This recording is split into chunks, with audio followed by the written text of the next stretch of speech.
All right, well, thank you. I want to say, everybody, thank you for coming out this evening, and thank you for your respect for veterans and for the care and the concern and respect you provide to our veterans in the country. So thanks. I'll give you a round of applause.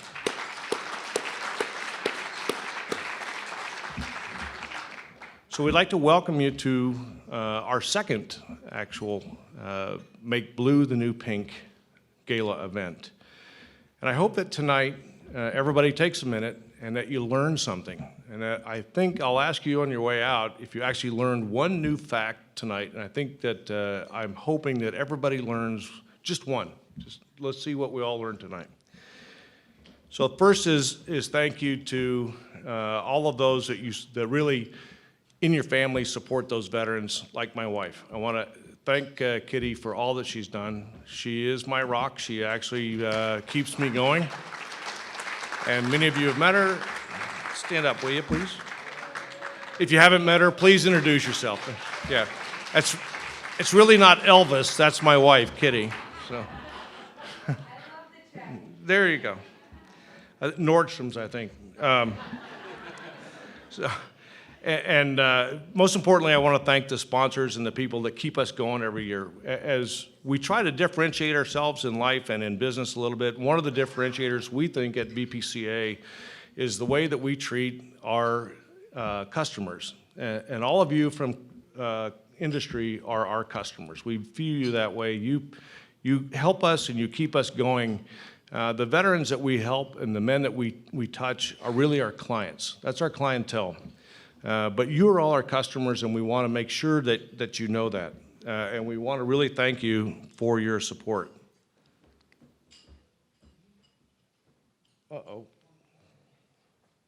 So, these are the people that are helping us tonight. Janssen Oncology, thank you very much. Tolmar, Pfizer Oncology, SNMMI, that's Society of Nuclear Medicine and Molecular Imaging, AstraZeneca, Paragon Prostate Center, Pharma, which we're going to push a lot on pharma this next year. Myovant Sciences, thank you for your support. Atlassian, which we didn't know until the beginning of this adventure, and I would highly encourage all of you in industry to go visit their website. It's a unique organization, and it's doing some pretty amazing things. Tempus, who you'll hear more about in that we have formed our military aviator study that we're looking at recruiting 1,000 former military aviators with prostate cancer, and Tempus is going to be doing the genetic sequencing on those guys starting early in the year, and they're going to be doing whole genome sequencing for us in that study. So I encourage all of you to learn more about it and ask us more, and let's all get involved and help us out. Some dear friends from the Jewish War Veterans Organization, thank you for your participation and thank you for your service to our nation. You guys are all friends, and we hope to be doing some more work with you this year. Profound Medicine, or Profound Medical as well, and especially the Scott and Sheila Butler family. Thank you so much for coming. It's a real pleasure and honor to have you here. So appreciate all of you guys. Next is the people that have supported us through the year. Some of you are here and some are not. But one of the things I want to mention is we put you on the front page of our website. And it's for those reasons that I spoke about earlier. These are the guys that take us through the year. And we hope to grow this next year. You're going to see some really exciting things later tonight about when Tony Minter comes up and talks about what we're doing for the next year. So what's our mission? We started this organization in 2016, and really it was out of my journey through the VA in Phoenix. And when I was diagnosed, there was really, I didn't feel there was any educational resources. Nobody was talking about prostate cancer, specifically inside the VA, to try to find a consistent or a source of educational resources that actually sort of told the real story or gave you a consistent guideline to get through this disease state. It didn't exist. And when you would go to Dr. Google, you could find a different answer depending upon the time of day that you would Google it. So it didn't work, right? So what we did is we got together, myself and some prominent physicians that actually took care of me, said, you know, well, you should do this nonprofit, and you're not doing anything else. Just start this nonprofit, and we'll help you out with this whole thing, right? So we did, and our nonprofit, the first point of our mission is to educate. And really, that's, again, what tonight is about. Please feel as though this, or consider this an education forum. We hope that we transmit some new news and some new information to you because this, as you all know, this field or this disease state is changing rapidly. The technology, and thank you to all of you in pharma and in the other medical device space, thank you for what you're doing and the investments that you're making, because you are making a difference and you're changing people's lives, so thank you. Next is raise awareness, and I'm going to talk more about that, about why we're raising awareness. It's a big issue. And then we wanted to promote new technologies. Again, that's why we're here. And this is getting us, this next year, we're going to get into studies. We're going to get into the true clinical trials, and we're raising money to actually bring you people on board with us to actually generate differences or generate answers for guys with prostate cancer. So one of the things, this is an eye chart. I don't want anybody to read this, and I'll put it out to you. I mean, these are the charts I hate when you go to briefings, right? But a few people have asked me recently, what is this symbol? I mean, we've got this different flag, and every organization has a symbol or a logo or a flag, and there's really a history and a reason around it, right? So some things that a lot of us forget about is that the yellow ribbon really signifies a tribute to veterans. And it really came into its vogue back in 1979 during the Iranian hostage crisis. There's a lady, Susan Garrett, that started tying these ribbons around oak trees and around trees in the populace, as we all remember. I think we're close to, most of us are that age. And that became a symbol of hope for veterans or for those hostages to become released. It carried over into Desert Storm and into the Gulf War, where, if you remember the old stickers, it said "Support our troops" on it. And then it evolved into Iraq and Afghanistan, where we continued on with these yellow ribbons.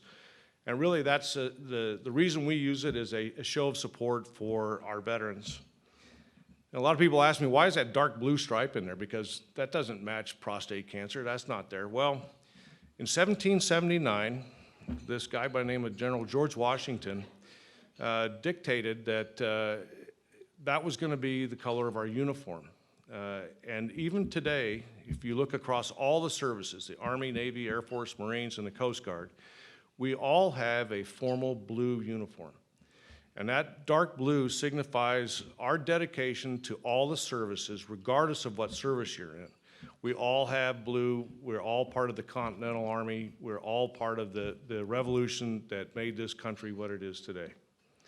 The next is those 3 stars. And those are really the 3 pillars of our missions, right? Educate, raise awareness, and support new technology. So those 3 stars signify that's our mission of every day that we start to think about this organization and what we're doing.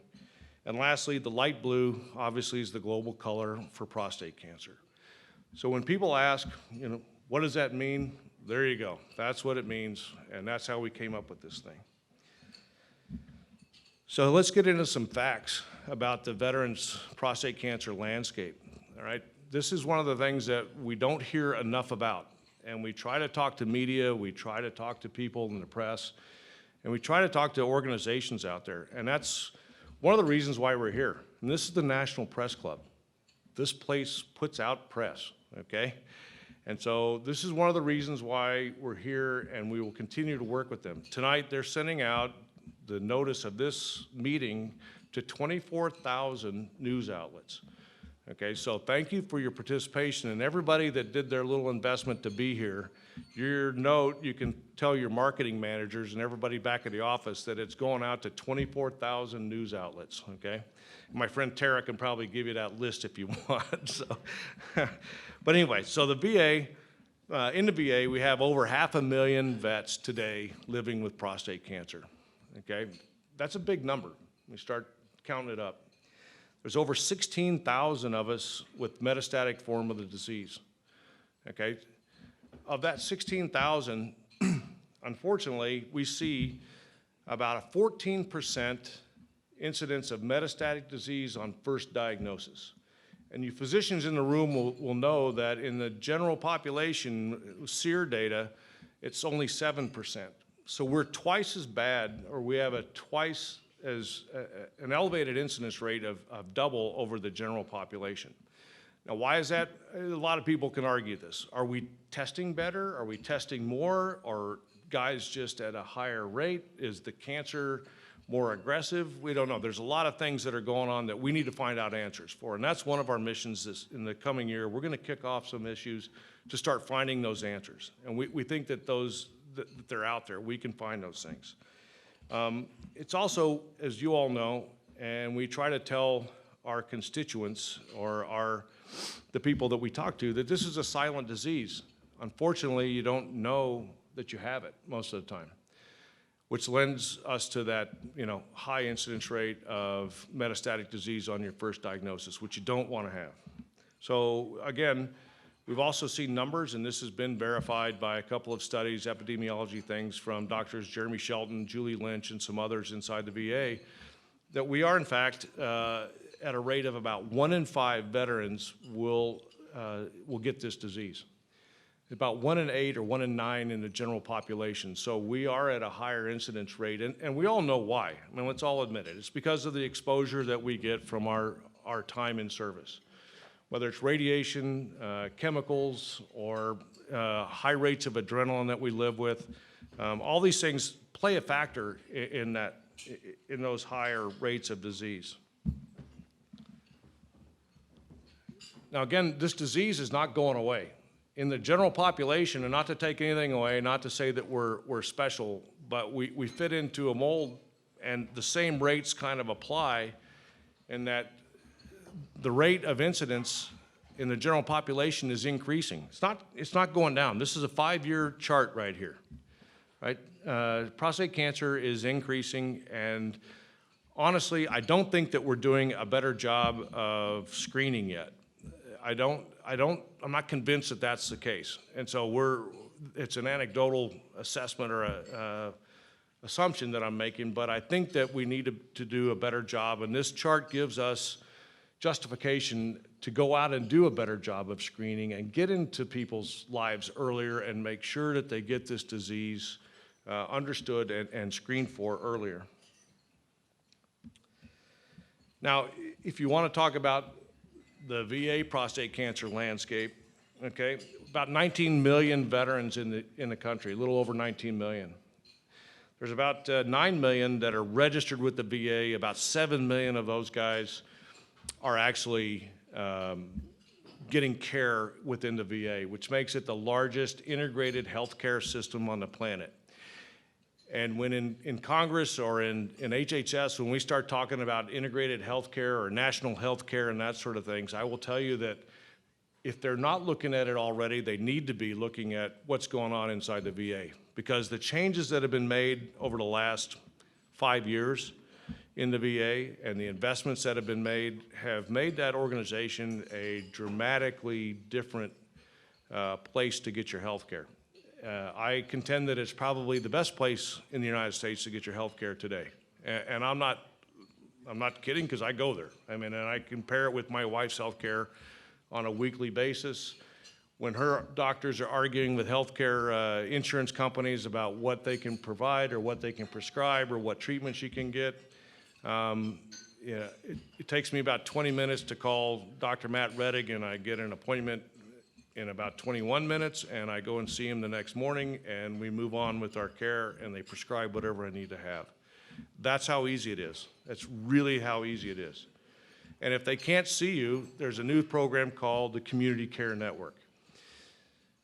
And Tony's going to talk a little bit more about the Community Care Network when we get started, but this was a program that was passed in 2018 during the Trump administration called the Mission Act. And there's, to all of you, you need to understand there's a $100 billion, and that's a B, billion dollars appropriated, not there's not a question, it's already signed off over a 6-year period of time to help veterans in the community.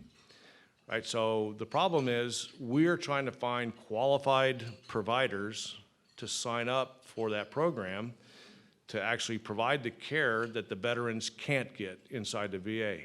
They can't get it because they don't have things like radiation delivery devices. There's 41 hospitals in the VA that have a radiation delivery device. There's 171 hospitals. So you do the math. We're missing 130, okay? So how do those guys have that radiation oncology option? They've got to get out. They've got to go out of the VA to go find that. That's what this funding is for. It's all reimbursed at Medicare reimbursement rates, and I will tell you that when they wrote this law, they actually did a really nice job of writing a contract because the two insurance payers are incentivized to pay within 30 days, to reimburse the providers within 30 days. Because if they keep their reimbursement rates for a quarter under 30 days, they get a huge bonus. And they've never missed that. So it's amazing what happens when you incentivize people with money on a contract, okay? One thing that before I play this video, one thing that I missed on that slide, I'll go back. On the very bottom, there's some studies that have been done about the cost of care, cost of prostate cancer. I still don't believe that we have a real true cost of what that disease is to our society and to a healthcare system, but UCLA and some researchers have come up with a number of about $200,000 per year for a high-risk, a late-stage metastatic guy. So if we say that we know in the VA there's 16,000 of those guys, and we apply 200,000 to that, simple math comes up with $3.2 billion that we're paying for one disease state and only the metastatic form of that disease state. And what about lung cancer? What about colon cancer? What about all these? And that's just the metastatic rate. That's not just the 500,000 guys that are living with this disease and all of the other issues that they've got to deal with. So we're getting into now an economic issue with this disease, and it's going up. We talk about inflation, that number's probably short by, what, 10%? Oops. Okay. Before I play this video, I want to introduce somebody that actually got me motivated to start this whole thing, besides my own family and my own doctors. She came to me, what year was it? I don't even remember what year it was. But anyway, she came to me and said, hey, I'm doing an investigation on why a lot of military guys are getting cancer. And, would you be willing to talk? And I said, I'm kind of shy. I don't like to talk a lot. So she said, well, it won't be hard. We won't hurt you too bad. So come on. And I think that this, we're doing an investigation. We don't know why. Nobody can give us an answers. And this has sort of led to a lot of different things that are moving forward. One is the PACT Act, which we know passed last year. Okay, the other is the formation of the TEAMS Coalition, which is the Toxic Exposure for Military Servicemen Coalition here in D.C. Mostly based in D.C. It's a group of 36 veteran service organizations of which we're a part. And we work on these issues that don't have answers, right? And then the other part is now, of all these diseases, obviously prostate cancer keeps coming up as the highest diagnosed disease.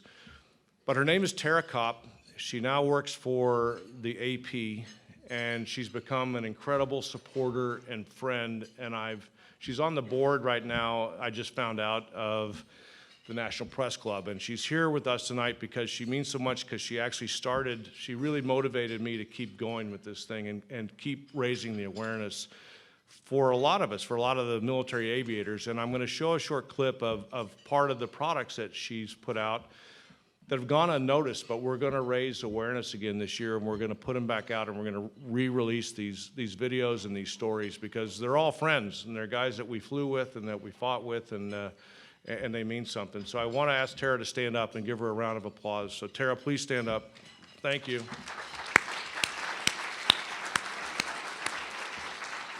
Chris, can you play that video?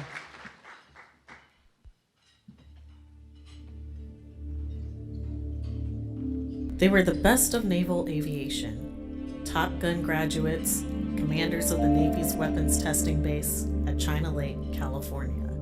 Now their families are asking, why did so many pilots have cancer? By the time they diagnosed him, he was stage 4, and he was dead in 7 months.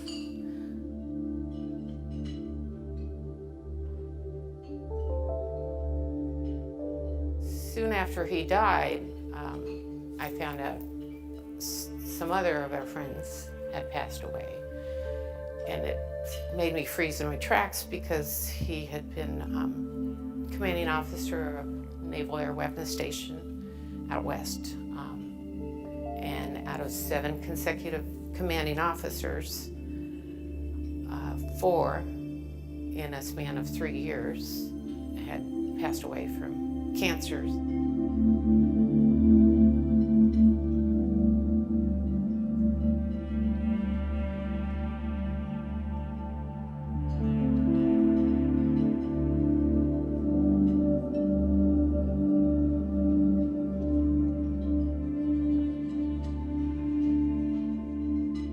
Aviators and their families do not think it's the base, rather that those deaths may be one sign of an increase in cancers across military aviation. What got me started was when I got sick 7.5 years ago now. I started thinking back about all the friends of mine that I'd seen that had gotten sick, that had had cancer and died. And the number kept popping in my head about, this guy, my career path was similar to his. These other guys who were F-14 guys or F-4 guys, a couple of A6 guys, EA6B guys that I knew that had cancer and stuff like that. And the names just kept popping up. The guys that I saw that had cancer, they got the cancer within the 15 to 23 year mark after they completed their flying careers. They didn't have cancer while they flew. They didn't have cancer initially while they were there, but most of them, after the completion of their last, TAC year sortie, which was usually around, for squadron COs, was around your 18, 19 year mark in the Navy. Hill has built a database of all squadron commanders of Navy carrier aircraft from 1985 to 2001. Hill has found that those commanders were 3 times more likely to develop cancer than their civilian counterparts. He has provided his research to the Navy and hopes that it will spur the Navy to research the cancers further. Then the F-16, the F-18, all those series of aircraft, and all the way back to the F-4 and F-9s and those things that were used back in the Vietnam era and really forward to today, all carry extremely powerful radar systems. Some aviation veterans groups have begun to question whether radiation from the radars may be a link. When we all go to get x-rays, you see everybody wearing lead vests and lead rooms and lead panels. Well, that doesn't exist in an airplane. The VA, can do this. They can actually pay attention and they can make a difference if they want to. So that's really our message to the VA, is that if they want to do this, they can do it. Both Air Force and Naval Aviation veterans groups are pressing the VA to look more closely at these rates.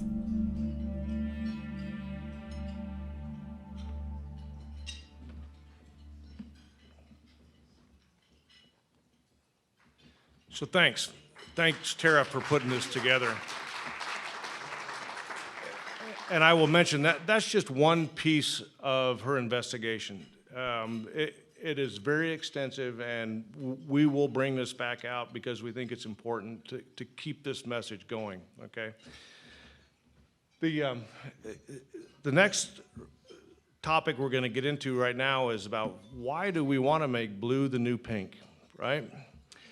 Thank you for participating. If you look around the walls, they're all now blue instead of pink when you walked in here.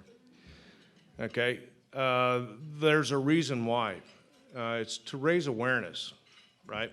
If you look at the chart on your left, you can see that the rates and the numbers, the statistics are almost equal right now between prostate cancer and breast cancer, okay? I would contend that all of you in industry and the physicians that are here, it doesn't take a rocket scientist to figure out there's a lot more research money being appropriated and allocated to breast cancer than there is to prostate cancer right now. And nothing that I don't ever want to say or be accused of taking anything away from breast cancer. All we're asking for is parity in research dollars. That's all we want, and that's all we'll ever say about it. Okay, so that's something that I think we can hopefully all get behind as an industry and as medicine and as patients, is that there's no difference in importance. The difference is, what are we doing to make a difference in this trade space or in this disease space? Here are the numbers. This is from my friend, Dr. Karen Knudsen over at the American Cancer Society, okay? These are her numbers. These are the numbers that ACS will put out. And next year, they have to report that prostate cancer diagnosis in the United States have exceeded breast cancer. That's why we need to make blue the new pink, okay? Bottom line, and it's gonna get worse. That number is going to continue to get worse over probably the next decade, and we don't have to go into why. I think we all understand the politics and the lack of screening issues and why. But this is really the slide that hits home. And I think that when we start looking at these numbers, it takes away the argument. It's not, this is empirical data. It's not something that we're making up. This is what's being reported, you know, by the big dogs that do all that data. So what have we done, and what we're going to plan to do? I'm going to let Tony talk about next year as we're doing dessert. But what have we done this year? It was kind of a rough start, I will tell you. I think for all of us, it's great to see everybody in person because we've all come back out of this crazy pandemic.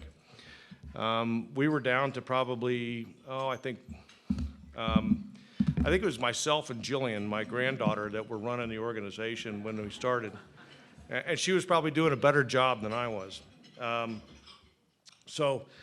But we got started again, and I have to put out a special thank you to a lady that's not here with us tonight. Many of you know her. Her name is Ellen Ivy. And in the beginning of the year, Ellen, she was at Janssen and looking at retirement, and she said, please hang on. Don't merge with anybody. Don't do anything stupid. Just hang on, and we'll be there for you. And so Janssen Oncology holds a special place with us, not to take anything away from anybody else. But they kept us going when there was not much happening, right? When we were all trying to fight through COVID and what we were doing. And so I want to say thank you to Janssen, that you hold a special place with us. So thank you. So one of the places that we found that we were invited to was this kind of a different group, the Society of Government Service Urologists.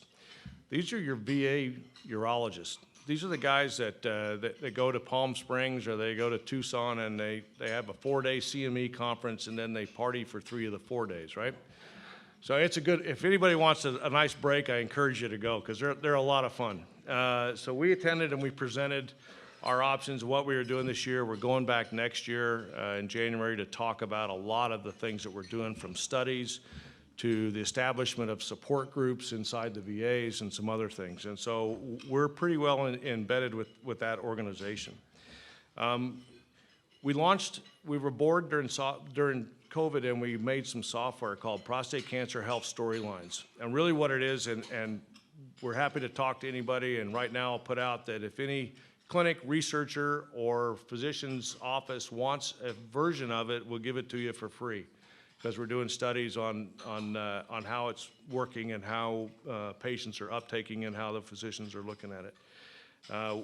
It's really a patient-physician communication tool to look at patient-reported outcomes in real time. It's also to look at medication adherence and also things like early toxicity or intervention of early toxic events post-procedures. We've also I was asked to join the board of the Society of Nuclear Medicine, and it's not medical, it's molecular imaging.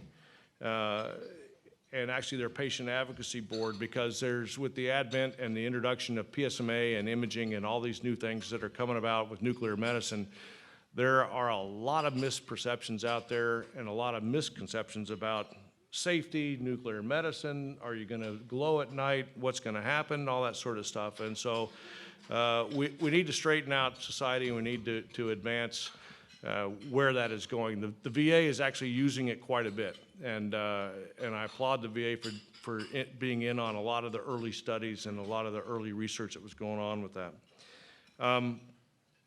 We've also, we had a gala, much like this night, a little bit more attendance, but it was on the USS Midway in February, raised about $450,000. Thank you to our sponsors again.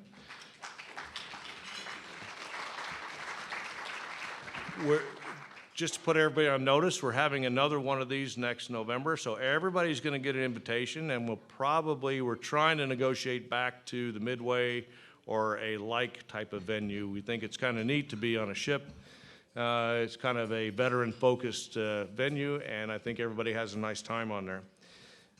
We've also started to participate with military organizations like the Navy League and the Air Force Association, but we found out that about 35,000 people go to these events, the big trade events, much like ASCO is for your trade space, but these are for the Navy, Air Force, and Army here in Washington, D.C.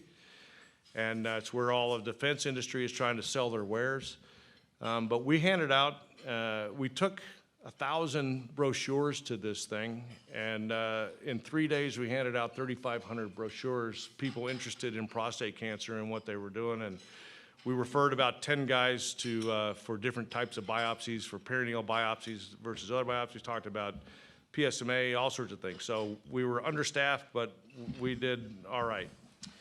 We also went to AUA this year. We actually had our own booth, and we talked a lot about the community care network to just a ton of physicians and a ton of clinics, about guys, how they can get into the network and how they can actually sign up, and they can receive these funds for referrals out of the VA. We've done patient experience presentations at SMMI National Conference. We actually talked to physicians about what patients' concerns are.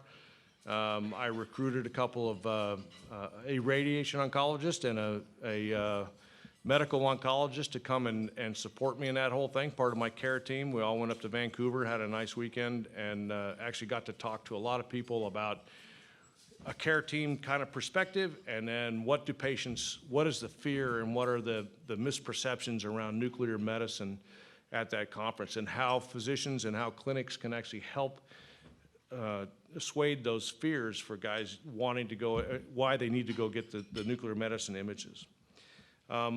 We had a lot of fun. We submitted a proposal to the VA for Mission Daybreak, and this is technology for suicide intervention. There's some data that actually Dr. Mike Kelly from Duke put out at ASCO this year. We're actually starting to study and starting to get numbers of men with cancer committing suicide. And in the VA, it's an issue.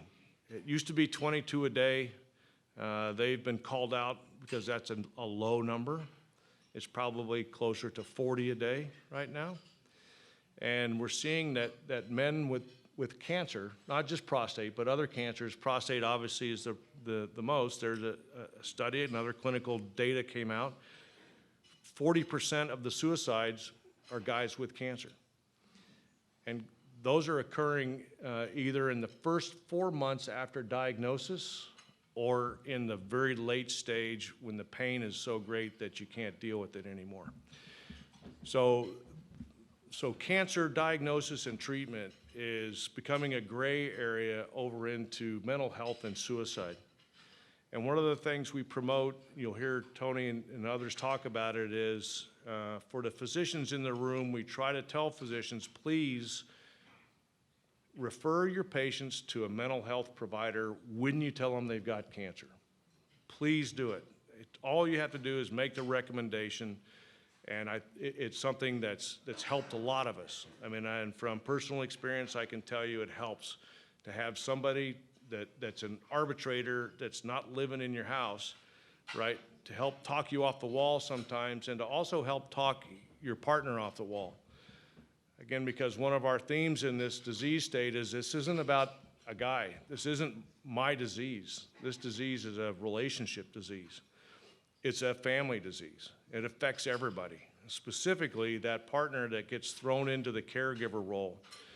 And I've been lucky, I've been blessed that I've got somebody that is strong and doesn't take, crap and, tells me the right way to go when I need to. And, dresses like Elvis and tells me to shut up, right? So there you go, right? So, sometimes you need that. Sometimes we need the care and concern. The other times you need to be told, just wake up and go to work, right? And get on with it. We actually hosted a chalet this year at the Miramar Air Show. A lot of you were in attendance. The actual air show itself had over 1 million people in attendance. So we made a difference. We actually handed out a ton of brochures, a ton of prostate cancer awareness issues, answered a lot of silly questions and also very interesting questions. I mean, people didn't know how to spell prostate. Guys didn't know they had a prostate, that kind of stuff. So out of 1 million people, you would be surprised the questions that we get. There's not enough information. There's not enough awareness out there. So whatever we can do to raise that awareness, please help us with that. We got a call from a guy, Dennis Quaid. Many of you might know him. He's an actor. He actually called me on my cell phone. I answered it, and I said, funny story. I said, he says, this is Dennis Quaid. I said, this is Bing Crosby. And he goes, oh, really? He goes, I've been trying to get a hold of you. And I said, what? I said, this isn't Dennis Quaid. He goes, no, yes, it is. I said, no, it's not. And he goes, why are you calling me? And he says, well, he goes, I want to talk to you about, this TV show. And I said, no, this isn't Dennis Quaid. I said, go away. I'm busy. Call me back. So I hung up on the guy. Right? So he calls me back. He goes, now listen, I'm serious. This is Dennis Quaid. I have a TV show called Viewpoint, and we've seen your website, pitched for social media. Thank you, Skyline Media. Seen our website, and they said, hey, we want to shoot you guys. We want to do a story around you and awareness about prostate cancer in the veteran community. Like, really? Okay, sure. What do we do? So luckily, our friends at Tolmart, we were in a lot of discussions. They pitched in. Steve Griffin was like, no, you're not talking to Dennis Quaid. What's the matter with? I said, yeah, we are, Steve. Yeah, it really is. So Steve volunteered, and Neil got on, and Epik and Dan all helped us out. And so we shot a nice video. You're going to get to see a little bit of it here in a few minutes. What else was next? What did we forget here? And I think lastly, I got put on the board of AUA's Prostate Cancer Impact Alliance. So we're doing a lot of work. We want to do more work with AUA. We think that AUA has been neglected and not pushing on the VA a little bit.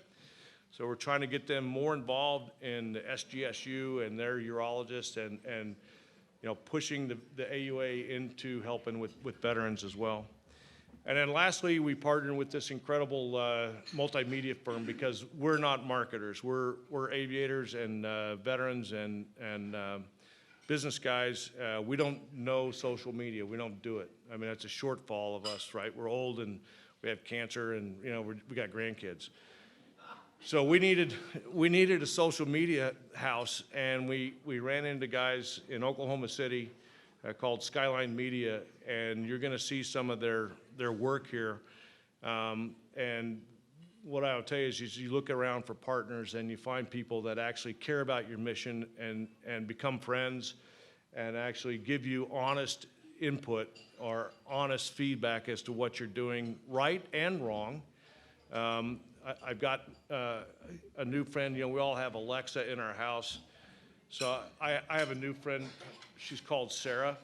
And so when I'm not doing something, I get this call and it's Sarah. She's like, you need to answer your email. You need to do this, this. So when I have a problem, I call Sarah, not Alexa. Anyway, so that's Skyline Media. I wanted to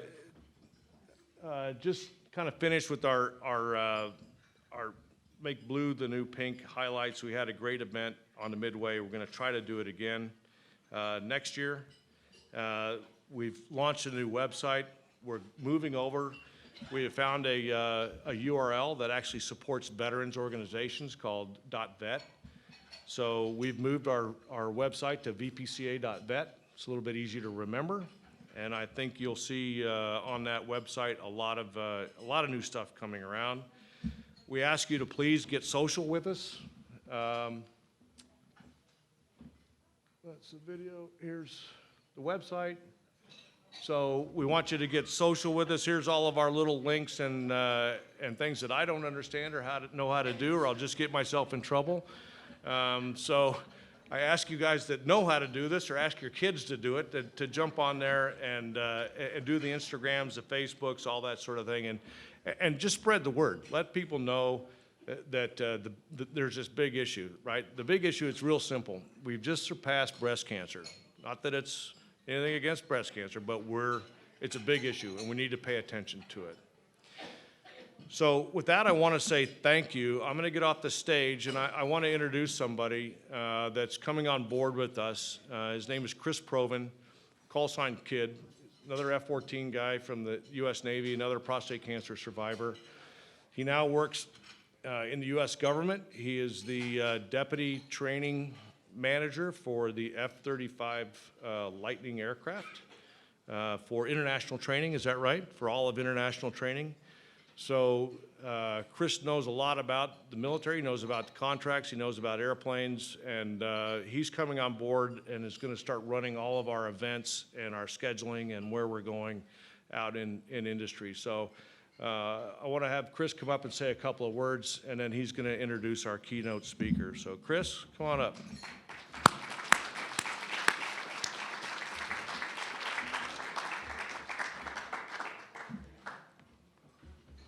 Thank you.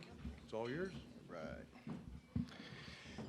I apologize. We're trying to get Bing out of his shell and talk more and express himself, but anyway, I'm Chris Provan, and along with my wife, Linda, we're coming on to VPCa as staff to help grow the organization, to really help our veterans. Next year, I'll probably be engaged with a lot of the different companies, so I look forward to talking to our sponsors, our friends, our supporters, and really make this a forefront issue. One of the things I run into a lot when I talk to men about this, both at air shows, events like this, and in fact, not 3 weeks ago, I had a F-35 conference. At the end of the night, I had the whole table engaged in prostate cancer talk. And I told them some of the initiatives that we were doing, and half the questions were, I don't know. I'm not sure what a prostate is. I've never had a PSA test. What are the symptoms? And so that's some of the education that this organization really needs to get out to the men in this country, and more importantly to the women, because they're the ones that are dragging the men into the appointments and getting these things checked. So thank you very much. Okay. As Bing mentioned, I am a former F-14 pilot. Did 20 years in the Navy, retired in 2007. And tonight I have the, thank you. And as he mentioned, I'm also a prostate cancer survivor. At the tender young age of 49, I was diagnosed with prostate cancer. Again, no symptoms. I was in for a flight physical. I had a conscientious doctor, a primary care physician, who had a family history of it. And he asked that all his male patients over the age of 45 take the PSA test. And I'm like, sure, whatever that is, I'll do that. I'll do it. I was stage 3. So surgical intervention, and I was cured. And I did not have any other follow-up treatment. I decided at that point that I was going to pay it forward and start getting in organizations like this. I started out with Zero and then transitioned over with Mike's group because it was more veteran-focused. So our keynote speaker tonight is also an F-14 guy. We're taking over. So, taking over. Mark Keller, call sign Slider. I met him in my 3rd deployment on the USS Enterprise with Fighter Squadron 14. He was a lieutenant, F-14 radar intercept officer. So they're the ones in the back, navigating, running all the equipment, basically telling me where to go. I called him my cruise wife. And we got to fly a lot of important missions, including that deployment just happened to coincide with 2001. And so we're in the Persian Gulf when 9/11 occurred. And so Mark and I have flown multiple combat missions over Afghanistan. Unfortunately, after that deployment, much like happens in the military, I lost contact with him until just a few years ago. I've reacquainted with him. He's also involved in some other veterans organizations that my wife and I are also involved in. Tonight, it's going to be a very interesting discussion with Mark. He's gone through a lot of challenges, both through military service and, at 42, prostate cancer. And so, as you can tell, military personnel in general, especially military aviators, are really suffering the brunt of this disease. And I want to be a part of helping to bring that to the forefront, early diagnosis, and helping our fellow brothers. So tonight, I'm going to introduce Mark Keller, call sign Slider. And I want to listen very closely to a very, very interesting story of his. Slider.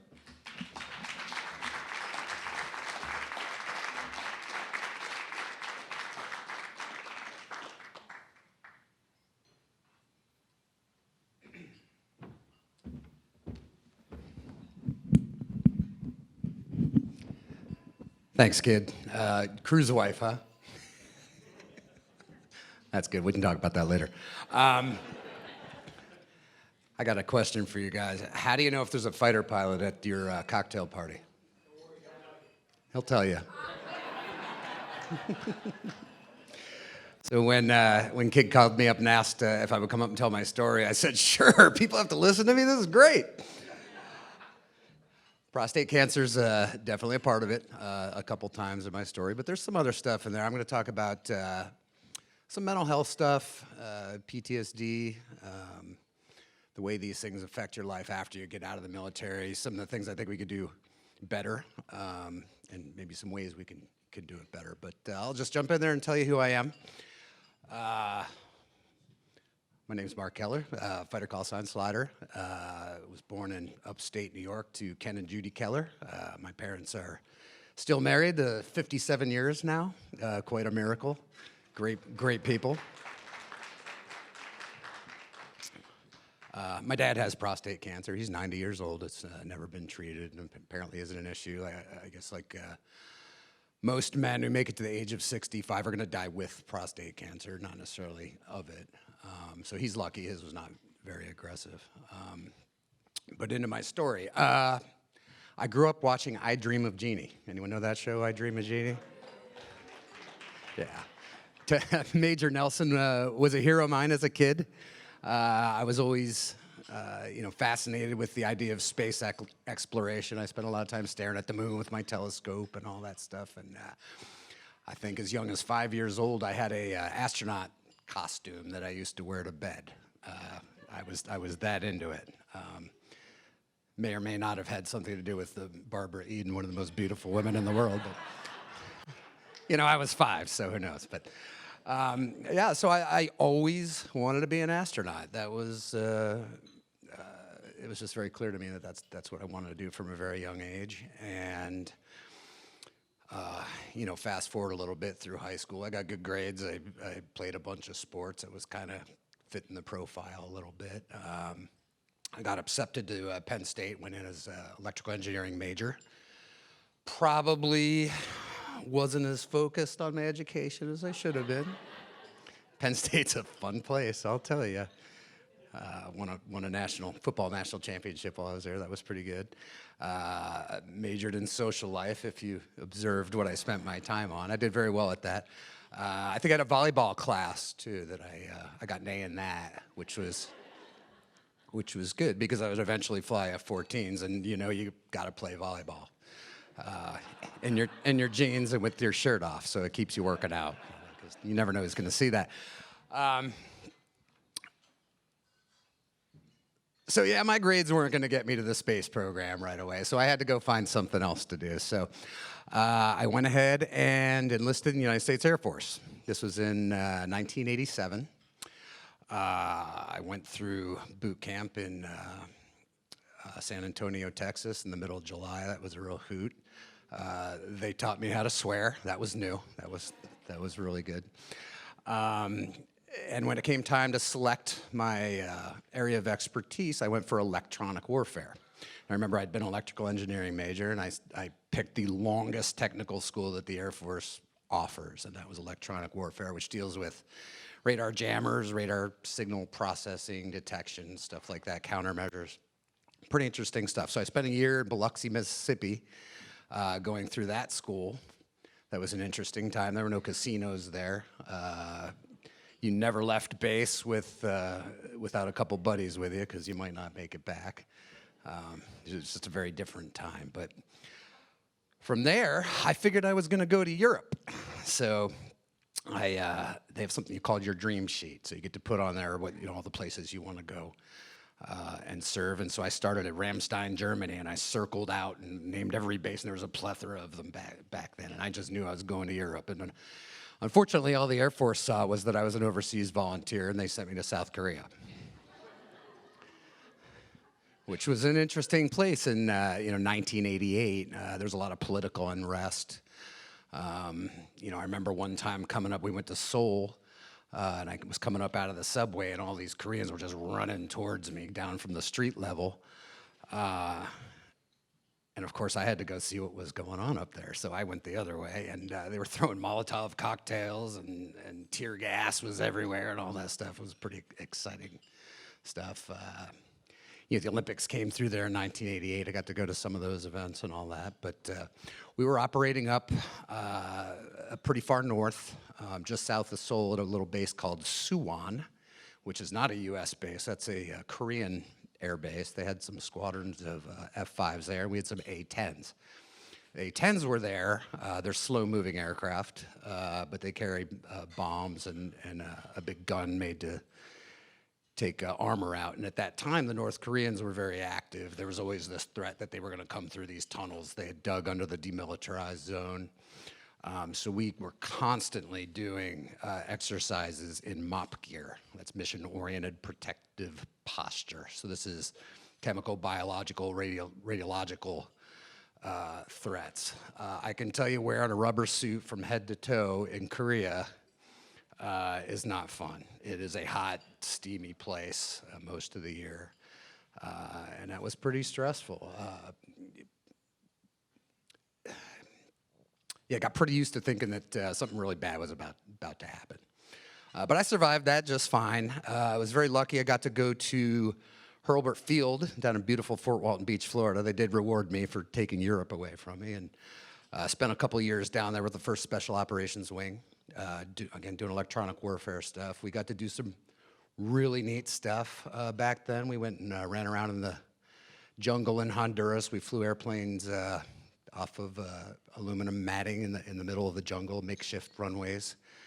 We were chasing some guys around, Nicaragua and all that, if you know what was going on at that time. It was pretty neat stuff. We went and got Manuel Noriega. Pretty neat stuff again there. So somewhere in there, I realized that it was time for me to get serious about my education and get back on that astronaut track. So I applied for ROTC, didn't get it. I dug a pretty good numerical hole for myself at Penn State. So just said, okay, I'm just going to work my way through school. So I got into the University of Florida as an electrical engineer again. I worked 2 jobs. One 5 days a week, one on the weekends.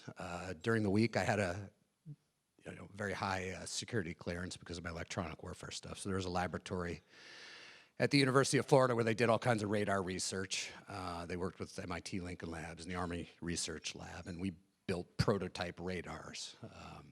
Some pretty interesting stuff. We built radar proximity fuses. We did some of the early research on ground penetrating radars. We built the processor for the Longbow fire control radar, which is on the Apache helicopter. And so that was interesting work because we were teaching the radar how to recognize the difference between a rock and a truck, or a Soviet truck and a US truck, and all that stuff with some early neural network processors and all that stuff. Pretty cutting edge stuff, really interesting work, very intellectually satisfying. And I'd kind of given up on the astronaut thing at that point and decided I was just going to be a college professor.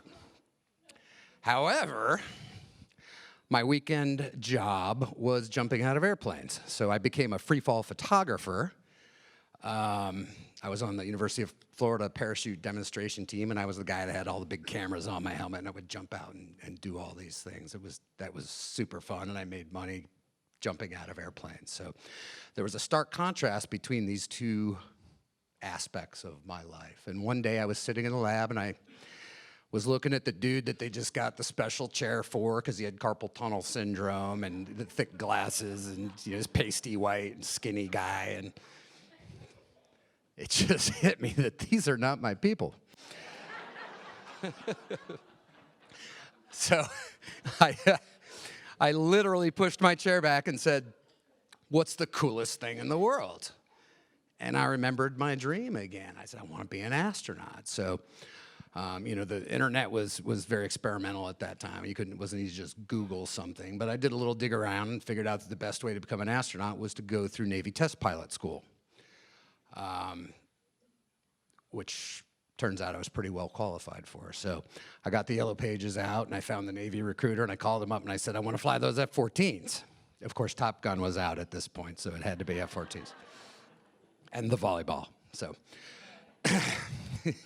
so the recruiter said, well, there's a couple of hoops you got to jump. He laughed at me. He's like, well, you can't just sign up for that. There's a couple of things you got to do. So I went and took the tests, and I did just fine, and it all worked out. I ended up flying F-14s, which was pretty cool. So I got my wings down in Pensacola in late 1997. Went to Virginia Beach, Virginia, the F-14 training squadron up there, VF 101 Grim Reapers. Went through that syllabus and learned how to run radar intercepts, how to employ weapons, lasers, all kinds of stuff like that, tactical communications. Basically, driving my work wife around by speaking in his ear, because really, it's just a monkey up there. There's two anchors on these wings for a reason, right? Okay, we're even now. So I graduated from my F-14 syllabus, and the first thing I did was went straight to Kosovo. Kosovo was an interesting conflict. The Serbian army had moved into Kosovo, which is a former Republic of Yugoslavia, but they considered themselves to be somewhat sovereign and mostly populated by ethnic Albanians that had migrated in hundreds and hundreds of years ago. And the Serbian army was going around basically committing genocide. It was a very, very ugly time in the world for sure, and we were the only aircraft carrier there. The other thing about Kosovo is that they had fourth-generation Soviet integrated air defenses. So they had very sophisticated search radars, detection, missile guidance systems, radar-guided missiles. They even made some modifications to those things where they could launch them optically and then guide them with a radar. Made these things very, very lethal. Because of that, we flew really fast and pulled a lot of G's every single time we were over the fence into what we call Indian country. So it was really hard work. It was athletic, to say the least. You're pulling 5, 6 G's pretty much all the time. We never flew in a straight line, always just pulling G's. They were shooting at us all the time. Very stressful. Very stressful on the mind and on the body. And we were successful. It's the only time in the history of warfare where a invading force has been driven off using air power alone. So that was really cool to be part of that history. Let me talk about a couple things I saw on the ship. So I was I was not a Naval Academy guy. I hadn't done summer cruises like an RTC guy or anything like that. I'd never been on a ship before. So I show up on the ship, and the first night I was taking a shower, and the water smelled funny. And I didn't understand what that was. So I asked somebody, and there's something about all naval vessels, they have a lot of what they call voids in the hull, so these big empty spaces. On an aircraft carrier, there's all kinds of stuff you put in these voids. One of them is drinking water, but the preponderance of those spaces are filled up with ballast, which is jet fuel. It's basically kerosene with a bunch of other stuff in it. Well, guess what happens when you put big steel ships in salt water? Things rust, they leak. We drank jet fuel, we showered in it regularly. It's just a thing. Sometimes you get out of the shower, you smell like jet fuel. Thought that was odd. Another one, because I was the new guy in the squadron when we launched our first strikes into Kosovo, I didn't get to fly on the first night, which made me very sad. It was an exciting night. I wish I'd kept a journal on it. I remember being up on the superstructure of the aircraft, watching all the aircraft launch off into the night. It was just really exciting stuff. You know, everyone was nervous. We didn't know if everyone was going to make it back. And all the catwalks up there were just absolutely packed with people with their video recorders, for obvious reasons. Now, what's interesting is when you go up there with your video recorder, if you don't wrap it in tinfoil, it doesn't work. You just get all kinds of noise. The number of antennas spinning around up there, transmitters, some of it radar, some of it communications. I mean, I couldn't even tell you, there's dozens of them. So you can't make a video recording without shielding those cameras. I now wonder if maybe we should have wrapped ourselves in tinfoil too, but that would have looked silly, and we were all cool, so we weren't going to do that. So that was pretty exciting stuff. So that was Kosovo. It was about 65 days of dropping tons and tons and tons of laser-guided bombs, more so than pretty much anyone in the Navy at that point had done, or the Air Force. We set all kinds of records for the number of laser-guided weapons we delivered, and so I learned a lot about the capabilities, the limitations of these laser-guided weapons, which will come into play a little bit later on a later deployment. We then went to Iraq, and we flew those southern no-fly zone missions. You know, Saddam was constantly testing us, launching enemy fighters out of the north, and we would run intercepts on these guys, or they'd move some surface-to-air missiles down below the 33rd parallel, and we would retaliate the next day by dropping some bombs on them. And it was just back and forth, you know, gone on for over a decade at that point. That turned out to be fairly routine stuff, you know, compared to the rest of what we did. Fast forward to my second deployment, 2001, on the USS Enterprise with Kid here. That was a little bit of a love boat cruise. I think we hit like 14 ports in the Med or something like that. My liver was not in good shape after all that. We had a lot of fun. It was great. We flew like crazy. We trained and trained and trained, and it was a great time.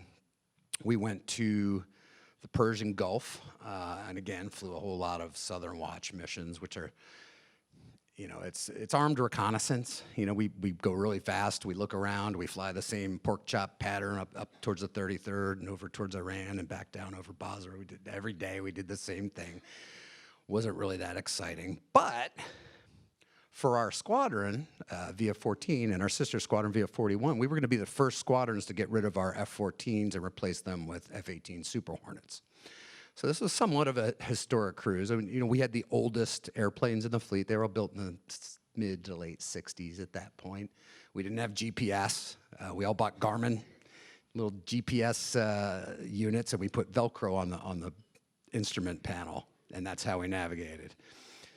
It was really that primitive. I remember flying up into Pakistan on our way to Kabul, and I just said, okay, we're going north. The mountains are on our left. I know we're still in Pakistan. And then we would hop over the mountains. I mean, it was that primitive. But I got ahead of myself a little bit there. So we were going to head to port in South Africa, which hadn't been done by a naval, at least not a nuclear-powered Navy ship in over 20 years. So we set up, we were going to do a shark dive. We were going to dive with the great whites in cages, and we were going to go on a safari, and we had all this cool stuff planned, and we were all excited about that. And we went through the Straits of Hormuz, headed down the south coast, the east coast of Africa on, what was that, September 9th, I think? The night between September 8th and September 9th, we always go through in the dark. Obviously, September 11th was just a couple days away. So we were steaming south. I think we were probably off the southern tip of Somalia at that point in the northern Indian Ocean. I had the honor of being scheduled to do a post-maintenance check flight on one of the birds that had been cannibalized for parts the whole cruise. So they put it all together because we had to fly it off when we got home. So lucky me, I got to sit in the ready room and wait for that thing to come up and take it flying and make sure the wings weren't going to fall off and all that stuff. So I was sitting alone in the ready room with the duty officer. Of course, everybody else, probably includes kid, was sleeping. When I watched the first plane hit the World Trade Center. Like most of you, when I saw the second plane hit, I knew exactly what was going on. It was a little bit different for us out there, though. We turned the ship around in 3 minutes. I looked at my watch. It was 3 minutes after the second plane hit. That ship made a big old left turn and headed up off the coast of Pakistan. We could have flown strikes into Afghanistan the next night easily. We couldn't because State Department had to work out overflight of Pakistan. We had to get some Air Force tankers in there and stuff like that. But we were right there ready to go. So we spent 3 weeks getting intelligence briefs about how if we had to bail out and got captured by the Taliban, they were going to peel our skin off and all that stuff. We all agreed that we were going to do something we don't normally do when we fly, is we were going to make sure we had a round in the chamber of our sidearm, so if we ended up on the ground, we could take ourselves out before we got peeled. It's a little stressful. But we flew the first strikes into Afghanistan. First few nights, we took out all their missile defenses and all that, and after that, it was basically, we called it dropping Corvettes on rusty old trucks. So we did that for about 6 weeks or so before the next carrier showed up to relieve us. We saw a little bit of small arms fire and stuff like that, but other than the first couple of nights, there wasn't a whole lot. But what we did get to do is we got to drop a whole lot of these laser-guided bombs again. Same ones we were using in Kosovo. So I just happened to be in the right place at the right time twice and just got a ton of experience with these bombs, which was pretty cool. Remember, I'm an engineer. I'm looking at these things maybe a little different than some people do. So we made it home. We got rid of our F-14s. I did some other stuff for a while. Went to school, went to the Naval War College, got a master's degree in strategic studies and national security policy. Later ended up, for my third deployment, on Carrier Air Wing 8 staff. And the Carrier Air Wing is, the commander of the Carrier Air Wing is a Navy captain, just like the captain of the ship is, except all the squadron commanders on the aircraft carrier work for him. So I was on the Air Wing commander's staff as the strike operations officer. One of the responsibilities of the strike operations officer is to advise the commanding officer on how weapons should be employed, what tactics we're going to use, what's appropriate for the theater we're going into, the threat, the kinds of targets we have to service, and stuff like that. So it was part of my job to look ahead at the mission reports that were coming back from the air wing that was ahead of us in the Gulf. Now, this was 2005. So we invaded, the second invasion of Iraq was in 2003. In 2005, Marines were having a hard time at Fallujah. Everyone knows about that. That was some difficult times for the United States Marine Corps. We were trying to track down al-Qaeda networks. We were identifying safe houses, weapon caches, who were their leaders. I personally got to chase al-Zakari around in a truck one night. They knew what truck he was in, and I couldn't get a bomb on him because he was in a populated area and he kept moving. I think the Air Force got him about a year later. Because we were going after these al-Qaeda safe houses in urban areas, I was very concerned about collateral damage. And I told this to my boss, the Air Wing commander, repeatedly, that I think we needed to get away from the tactics that had been recommended by Top Gun at that point. Now, little break about Top Gun. The movie is not right. It's actually pretty stupid. Great movie, I'm not saying that, but it's kind of stupid. What Top Gun really is a schoolhouse. This is where you send, usually your best guys. They go there and they, go really deep on the way we do business in the airplane, how we use weapons, and they come up with recommendations. They have access to tests test guys. They have access to, Raytheon engineers and all this stuff. And they have all the pieces they need there to try to come up with good decisions. However, it's humans. And humans sometimes make mistakes. So at this time, the recommendation for dropping these bombs was that, we should go really fast. We should turn the laser on at a certain time or not a certain time, depending on what altitude. There's a whole set of rules. But what I saw was that those rules did not apply to what we were doing in Iraq in 2005. In 2005, what we really needed to do was go as slow as we could, get right over our targets and try to drop those bombs straight down. Because the steeper those impacts angles are, the less chance of collateral damage there is. So turns out that my Air Wing commander was a former Top Gun CO. There was no way I was going to convince him to, on the first time he deployed and actually used a weapon in combat, go against what Top Gun recommended. So it just wasn't, I couldn't get him there. I spent night after night after night in his office trying to tell him that we should do business a different way, and he just wasn't having it. So at one point, the deputy Air Wing commander grabbed me in the passageway in the dark and said, "Hey, Slider, I appreciate your passion. You got to shut up. You're pissing the boss off."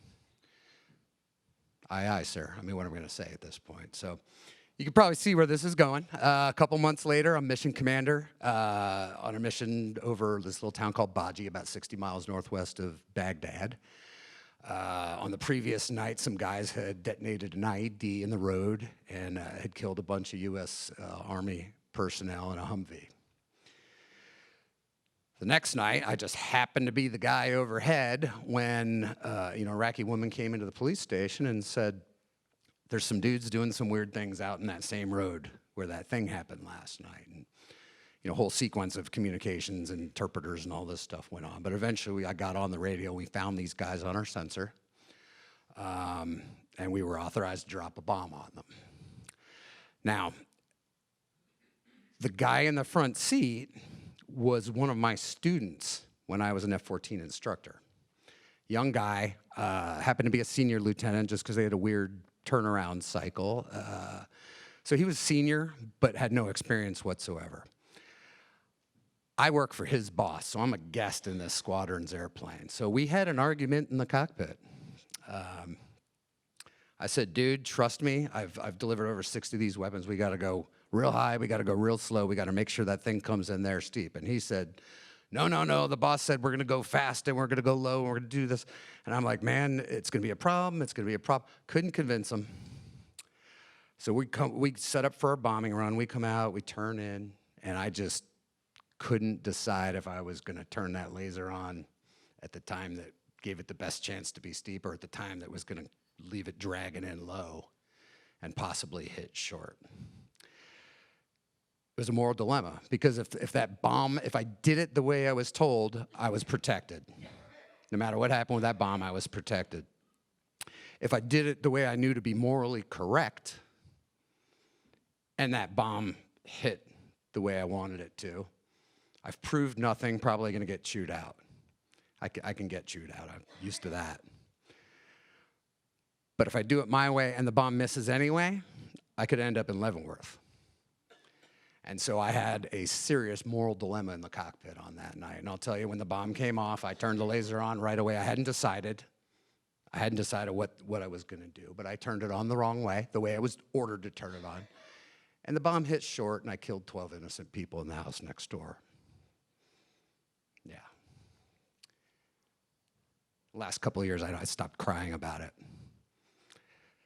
That weighed very, very, very heavily on me. I took that home with me. I had a beautiful young wife and 2 young kids, and about a month after that, on our nightly email exchange, she said, "Oh, I'm looking for you. Are you coming home, honey?" And I said, "I don't want to come home." Guys, this happens all the time. I'm not special at all. This happens all the time. When you're in a combat environment, you have to be on your game all the time. You have to perform at 100% or above all the time, because oftentimes your life depends on it. If you don't do that, you don't live, or the mission fails, which, you know, in that community is almost as bad. So you get really, really good at a couple things. One is you get good at operating at a very high level. We call it fight or flight, right? Your cortisol is up, your adrenaline, your mind is racing, your vision is enhanced, your hearing's enhanced. All these things. This is a very primitive physiological response.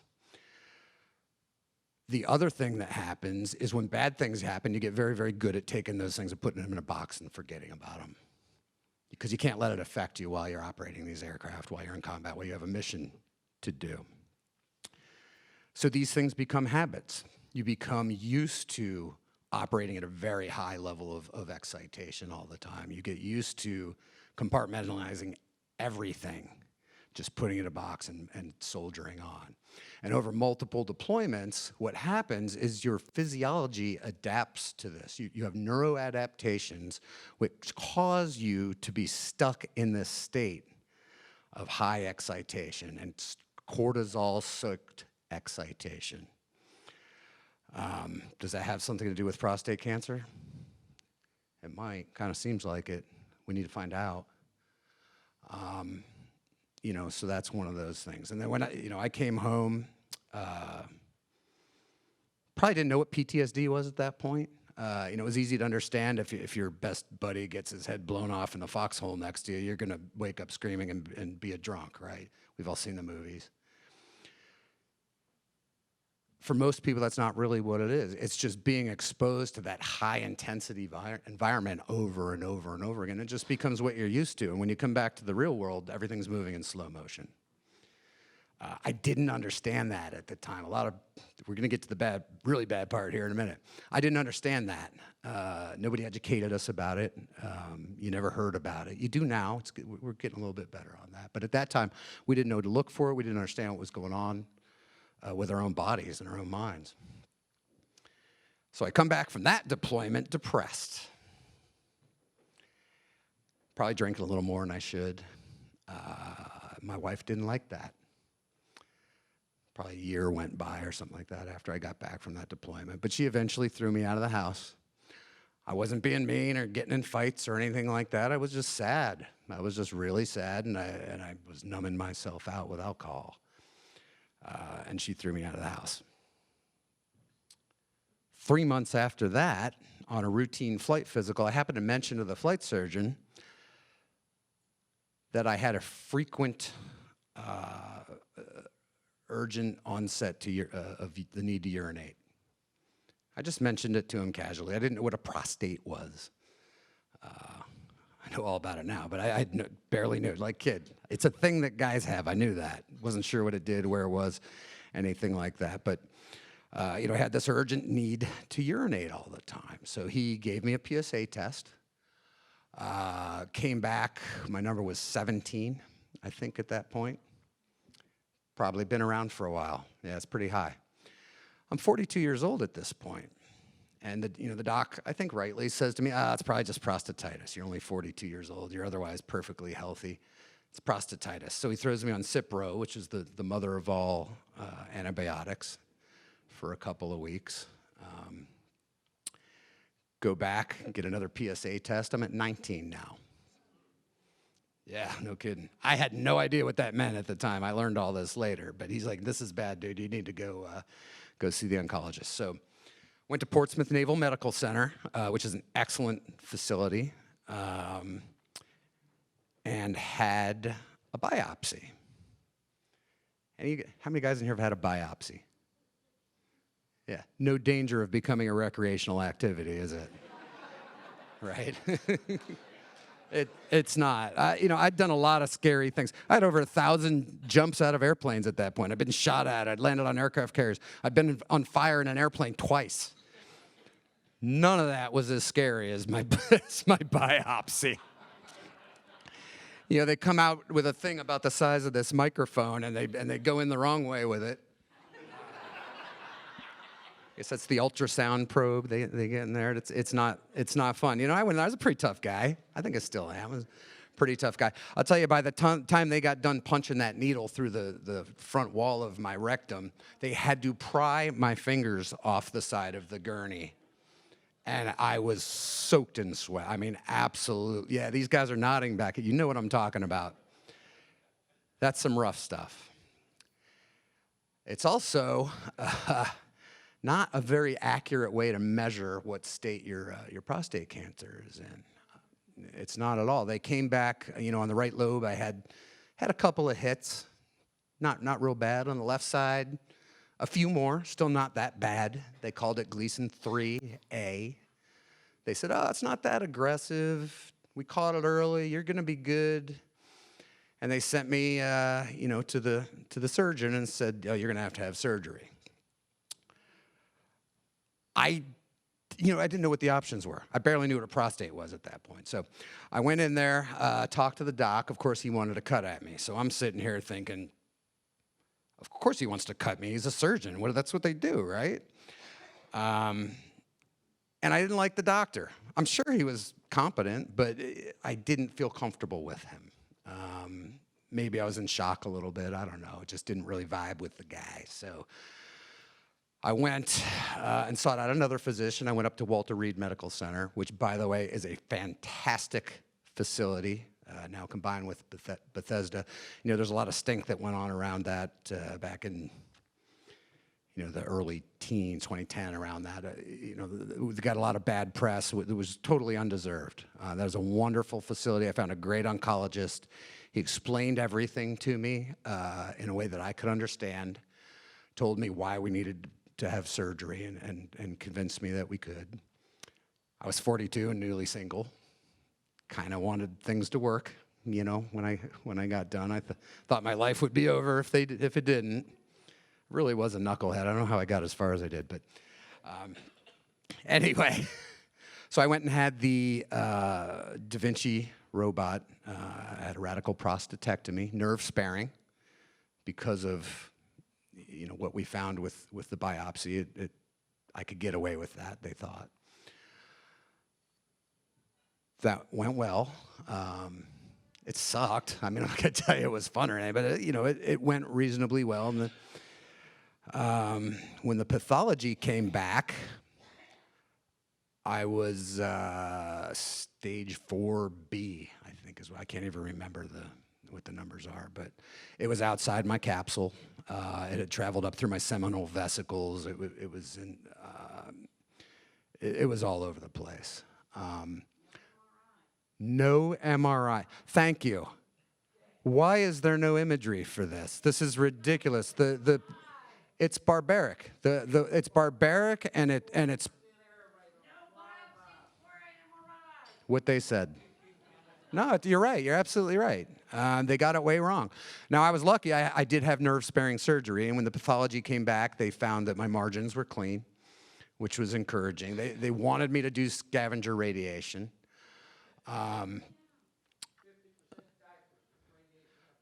Right. So by this point, I had put myself in medical school, basically. No offense to people who actually went to medical school. I did stay at a Holiday Inn Express, but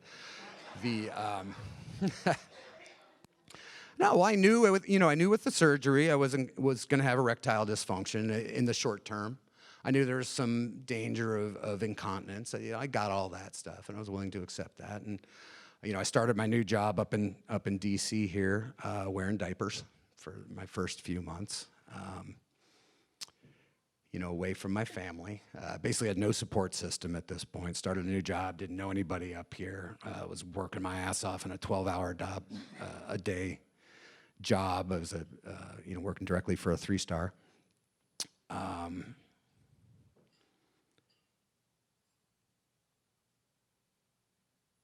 I think that really kind of tipped me over the edge. I was not prepared to have my manhood mutilated, which is how I looked at it. I was gonna be less of a man. There was no prep for the emotional aspects of this experience that I was having. I didn't have my own support system. I had nothing. I was just utterly alone through all this stuff. Now, as a guy who's used to putting big elephants in boxes, whatever, I just toughed it out and just started drinking more. I drank a lot. Did my job, I functioned, but I wasn't living a healthy life, and I certainly wasn't happy, and I certainly wasn't dealing with what was actually just some pretty traumatic stuff. The list is building here.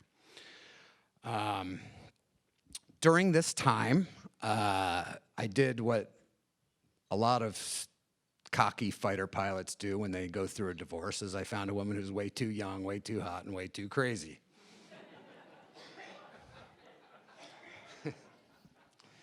And yay. So I got into a relationship with her, and I'm going to be very, very candid with you here, because I think it's important for people to understand, what you go through with this. We found very creative ways to be intimate. I credited her for being very patient and very loving. I didn't feel good about myself. I was less of a man than I had been. And I thought she had given me a tremendous gift. And in a way, she had. And it helped me get through it. Unfortunately, I have a tendency to feel overly obligated when I'm grateful to someone for something. And turns out she had borderline personality disorder. So I'm not kidding. Nobody bothered to tell me. So that caused a whole bunch of other problems. So I retired out of that job, and the first thing I was going to do, that was 2012 when I retired from the Navy, 4 years in the Air Force, 16 years in the Navy. And this woman came with me down to Virginia Beach, where I started my next life. I'd started a streaming video company, which was pretty edgy back in those days. I did pretty well with that. It's interesting now. So you come out of this combat environment, you're operating at this very high level of stress all the time. You can actually use that to be effective. I moved mountains. I built new technology. I built a data center. I had massive amounts of automation and remote access stuff. And I built this streaming television company called American TV to Go. I was the first one in the United States to stream live satellite television outside the United States. It was pretty cool. My inner geek was still strong, and I made that happen. A lot of it's because I just didn't sleep. I just went and went and went. I also had this crazy woman that I was dealing with, and that eventually culminated in a single panic attack. Just one. Now, I used to think a panic attack was an excuse that a weak-minded person makes because they can't keep their shit together, right? That's not, I assure you that's not it. When I had one, and I've only had one ever in my life, I thought I was dying. I did. I was breathing heavy. I was sweating. My heart was pounding. I felt lightheaded and dizzy, and it was just awful. I thought I was dying. So I called my doctor up and said, "Doc, here's what's going on." And he said, "All right, I'm going to write you a script. You got to run down to the pharmacy, and you got to get this script right away." No, it's even worse than that. It's Ativan. I'd never heard of Ativan. I was a multivitamin and aspirin guy.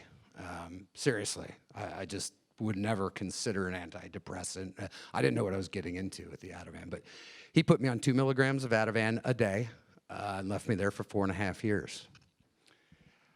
I did not know what a benzodiazepine was. I didn't think I really even understood it was a tranquilizer. It was just this little tiny pill, 0.5 milligram. Nothing, a little tiny thing. It couldn't be that bad, right? Didn't warn me about tolerance. Didn't warn me about paradoxical effects. Didn't warn me about dangerous withdrawal. Didn't warn me about interactions with alcohol. None of it. He just wrote me this script. Got rid of the crazy girlfriend, by the way, right after that. She was gone. It was clear that I needed to do that. And so for some time after that, I functioned very well. I built my business. I built one of the biggest, I think at the time was the largest Bitcoin mining operation in North America. I had a building that never had snow on the roof.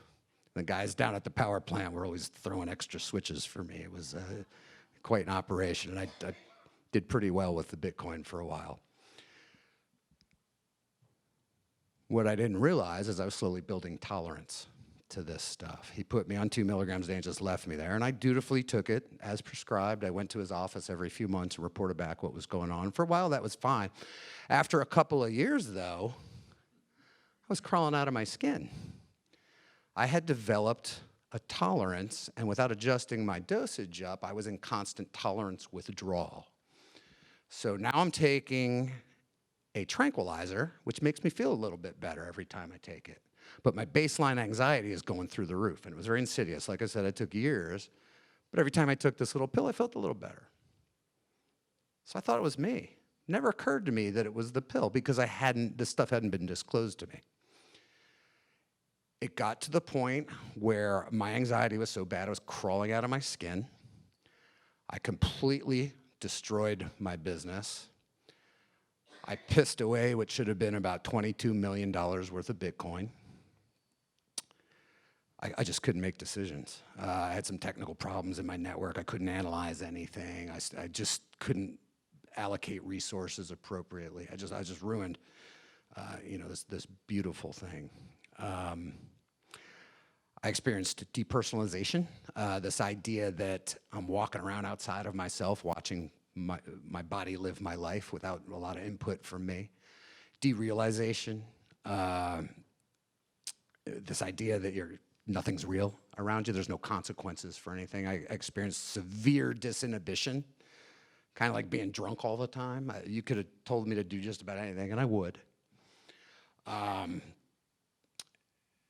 my life pretty much fell apart. I couldn't pay my bills. I couldn't take care of myself. I couldn't do anything. I was just a walking zombie crawling out of my skin. Eventually turned to cannabis, first to get a little bit of sleep. It worked for a while. But then I needed more and more of that. And I needed to use it earlier and earlier in the day. It got to the point where I would wake up, fire up, and just be lazy. It was the only way I could stand being in my own skin. I was self-medicating. I didn't understand what that was at the time, but I was doing what I had to do to feel better. Unfortunately, I'm a 20-year military veteran, a senior officer. I don't really know where to get marijuana and all that other stuff, so I ended up hanging out. Seriously, it was hard back then. Ended up making contact with some fairly unsavory folks, people I wouldn't normally associate with. They saw that I had some money, and they took advantage of me. It wasn't long before I became a raging cocaine addict, sticking needles in my arms, heroin, meth, you name it, anything I get in a needle. I thought needles were cool. That's how screwed up my brain was.